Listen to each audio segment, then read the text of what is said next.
Hello everyone, this side is Monika Chauhan और आप सभी का मेरे चैनल डांसिंग ट्रैवलर पर बहुत बहुत स्वागत करती हूँ।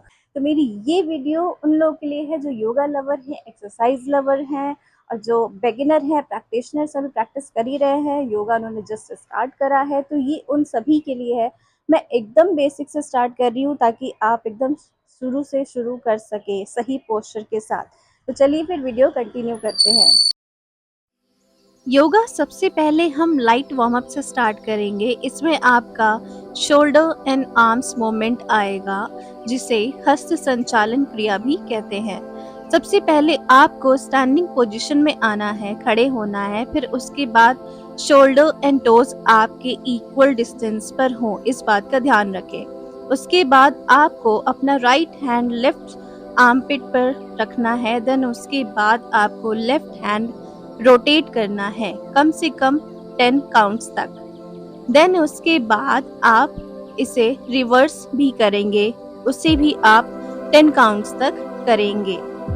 ये आपका कम से कम 2 से 3 बार एक्सरसाइज आपके वार्म अप में होनी चाहिए।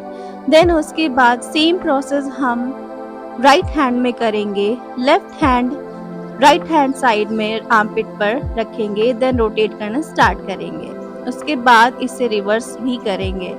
ये भी आपका कम से कम 10 तक काउंट करके दोनों तरफ इसे घुमाएंगे। दूसरी एक्सरसाइज हमारी आती है दोनों हैंड्स के साथ, जिसमें लेफ्ट एंड राइट हैंड दोनों एक साथ घुमाएंगे, सर्कल में घुमाएंगे। 10 तक हम इसे भी करेंगे।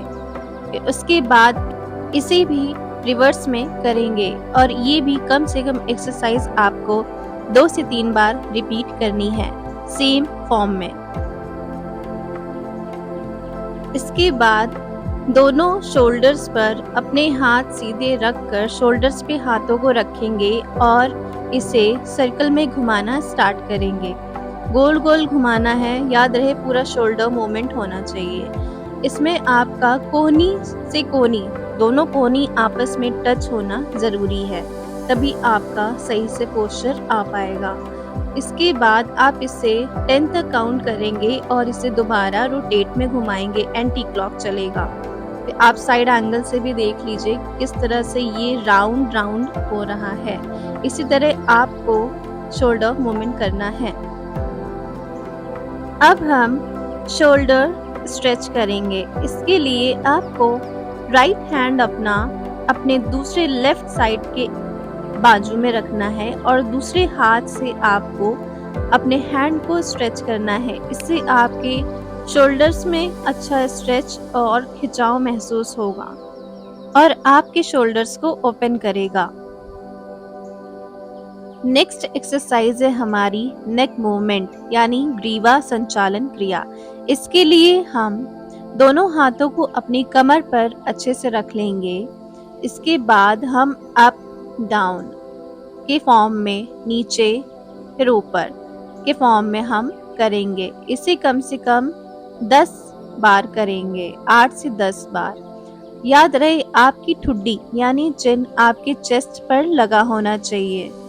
इसके बाद हम साइड एंगल में देखेंगे।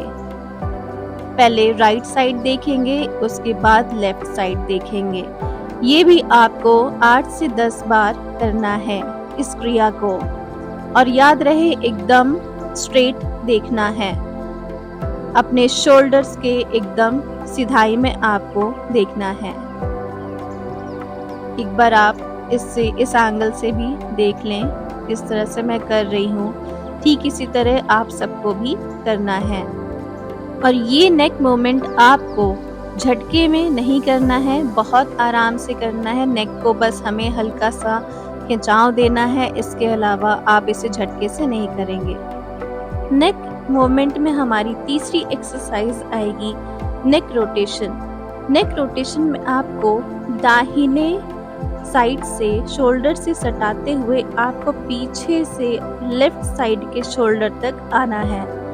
फिर उसी तरह लेफ्ट साइड के शोल्डर से कान लगाते हुए आपको राइट साइड के शोल्डर पर आना है। और याद रहे इसमें आपका चिन चेस्ट से लगा होना चाहिए। और कान आपके शोल्डर से टच होने चाहिए। इसे करते समय अपनी आंखें खुली ही रखें। वार्म अप के लिए नेक्स्ट एक्सरसाइज आती है हमारी बट किक। इसके लिए आपको दोनों हाथ की हथेलियों को अपने बटॉक्स यानी नितंब पर रखने हैं और पीछे से जंप करते हुए अपने हाथों पर किक देना है। इसे भी 2 या 3 के सेट में करना है और हर एक सेट में 20-20 के काउंट्स होंगे। नेक्स्ट है जंपिंग जैक। जंपिंग जैक करने के लिए पहले आप सावधान खड़े हो जाएं, उसके बाद इस प्रकार आप जंप करें कि दोनों पैरों के बीच गैप हो और इसी में आपको अपने दोनों हाथ ऊपर की ओर ले जाने हैं और जब पैर जॉइंट हो तो हाथों को नीचे लें। तो इसे भी हमें 3-3 के सेट में करने हैं और हर एक सेट में 20 काउंट्स होंगे। अब चलते हैं योगा पोजेस की तरफ। योगा पोज में पहला आएगा ताड़ासन। ताड़ासन करने के लिए पहले तो आप सावधान खड़े हो जाए, उसके बाद मेक श्योर कि आपके shoulder and toes equal distance पर हों। इसके बाद आप दोनों हाथों को सामने रख कर दोनों हाथ की उंगलियों को आपस में जोड़कर उल्टा करके सिर के ऊपर ले जाना है और पीछे से एड़ी उठाकर हमें सिर्फ पंजे पर अपने शरीर को टिकाना है और 30 सेकंड के लिए लगभग हम ये पोज करेंगे।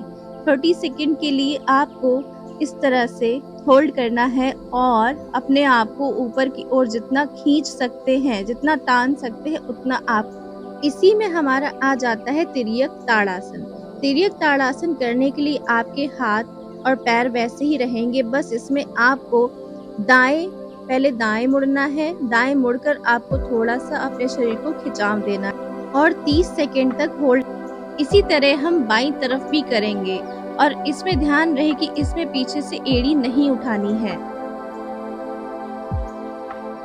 नेक्स्ट है हमारा अनुवित्तासन, स्टैंडिंग बैक बेंड। इसके लिए सबसे पहले हम स्टैंडिंग पोजीशन में आएंगे, पर ध्यान रखें कि इसमें आपके घुटने मुड़ने नहीं चाहिए। इसमें सिर्फ हम अपनी कमर को नीचे की ओर हल्का सा झुकाएंगे और अपने दोनों हाथों को पीछे की ओर खींचें। इसमें हम सांस खींचते हुए इनहेल करते हुए पीछे की ओर धीरे धीरे सांस छोड़ते हुए जाएंगे और जब वापस आएंगे तो सांस धीरे धीरे इनहेल करते करते हम वापस वैसे ही अपनी जगह पर आ जाएंगे। इसी में एक और एक्सरसाइज है, इसमें आप अपने लेफ्ट हैंड से अपनी मुट्ठी बनाएंगे और मुट्ठी बनाकर राइट हैंड से इसे अपनी कलाई पर कस के पकड़ेंगे। अब इसे हम अपने बैक पर पीछे की ओर ऐसे पकड़ के कस के रख लेंगे ताकि हमें ज्यादा फोर्स ना पड़े कमर पर। इसके बाद आपकी टोज एंड शोल्डर वैसे ही रहेंगे दोनों और अपनी कमर को पीछे से अच्छा झुकाव देना है। ट्री पोज करने के बहुत फायदे हैं, जैसे बॉडी बैलेंस और ये कंधे और चेस्ट को अच्छा स्ट्रेच देता है।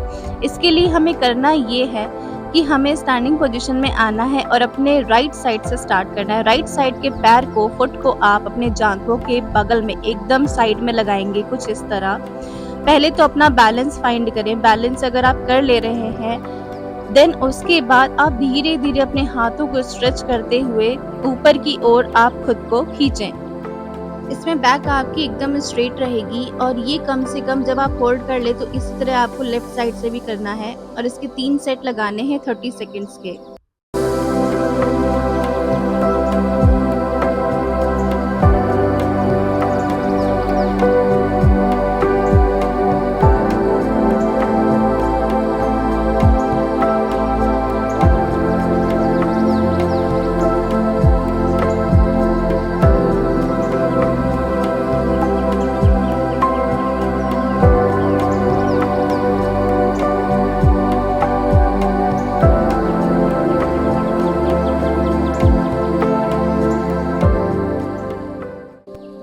नेक्स्ट पोज है ट्रायंगल पोज। इसके लिए आप जितने अपने लेग्स को खोल पाते हैं या खोल सकते हैं उतना ओपन करें। तो इसके बाद अब हमें अपने राइट साइड से स्टार्ट करना है। इसके लिए राइट साइड का पंजा राइट तरफ होना चाहिए और लेफ्ट साइड का पंजा फ्रंट में होना चाहिए। अब आप धीरे धीरे अपने हाथों को मैट पर रखेंगे और ऊपर की ओर आसमान की तरफ देखेंगे। अगर आप मैट नहीं टच कर पा रहे हैं तो अपने पैर को भी पकड़ सकते हैं। अब इसी तरह हम लेफ्ट साइड से भी करेंगे। त्रिकोणासन आपकी मसल्स को स्ट्रॉन्ग बनाता है और डाइजेशन में भी काफ़ी हेल्प करता है। सेकंड लास्ट पोज है हमारा पर्वतासन यानी माउंटेन पोज। माउंटेन पोज के बहुत फायदे हैं। ये आपके पेट की मसल्स को, रीढ़ की हड्डी को, कंधों को काफ़ी स्ट्रॉन्ग बनाता है और आप स्पेशली आपकी जांघों में एक अच्छा खिंचाव देता है और ये स्ट्रेस को भी काफ़ी कम करता है। इसे करने के लिए सबसे पहले हम खड़े हो जाएंगे और धीरे धीरे आगे की ओर अपने हाथों को झुकाएंगे और अपने सिर को भी नीचे की ओर झुकाएंगे। सिर को जितना हो सकता है उतना झुकाएं और अपने पैरों से एक अच्छा स्ट्रेच दें ताकि आपके पैर मैट से चिपके हो। इसके बाद आप एक अच्छा सा अपने शोल्डर्स में अच्छा सा खिंचाव देंगे और अगर नहीं हो पा रहा है तो आप धीरे धीरे ही इसे प्रैक्टिस करें। जब आप इसे रोज प्रैक्टिस करेंगे तब आपकी एड़ियां आपके मैट को टच कर सकती हैं।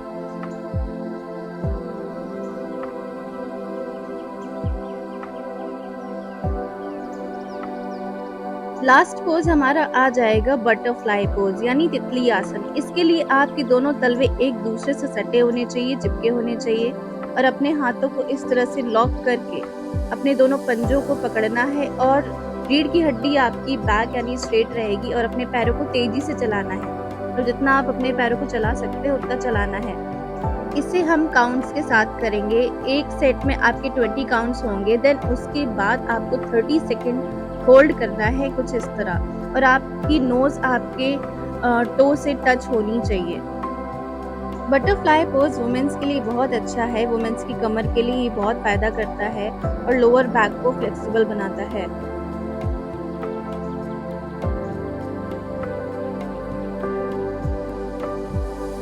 लास्ट पोज आ जाएगा हमारा बाल आसन यानी चाइल्ड पोज। चाइल्ड पोज करने के लिए सबसे पहले हम इस तरह बैठेंगे और दोनों पैरों में अच्छा गैप होगा, मतलब हमें पैरों को फैला कर रखना है और आपका फोरहेड आपके मैट से टच होना चाहिए और जितने आप हाथों को स्ट्रेच कर सकते हैं उतना हम स्ट्रेच करेंगे।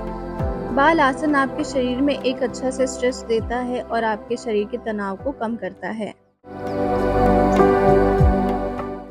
तो जितनी भी एक्सरसाइजेस मैंने बताई हैं वो बहुत ही सिंपल है, बहुत ही इजी है, बहुत ज़्यादा बेसिक है और ये बिगिनर्स के लिए है। तो जो भी प्रैक्टिस कर रहे हैं उनके लिए बहुत अच्छी एक्सरसाइजेस हैं। तब तक के लिए आप इन्हीं एक्सरसाइजेस को ट्राई करें, घर में ट्राई करें, घर में है तो घर में ट्राई करें। डेली अपने लिए 1 घंटा दिन भर में ज़रूर निकालें इसे करने के लिए और सबसे अच्छा टाइम है मॉर्निंग टाइम। तो आप इसे मॉर्निंग में अपने लिए 1 घंटा ज़रूर निकाल के एक्सरसाइज करें और ये बहुत आसान है, हर कोई कर सकता है, लेडीज़ बच्चे कोई भी कर सकता है। तो मैं नेक्स्ट वीडियो में आप सबको मिलूंगी नए पोजेस के साथ, बिगिनर पोजेस के साथ और तब तक के लिए आप इसे प्रैक्टिस करें और अच्छे से करें और हेल्दी रहें।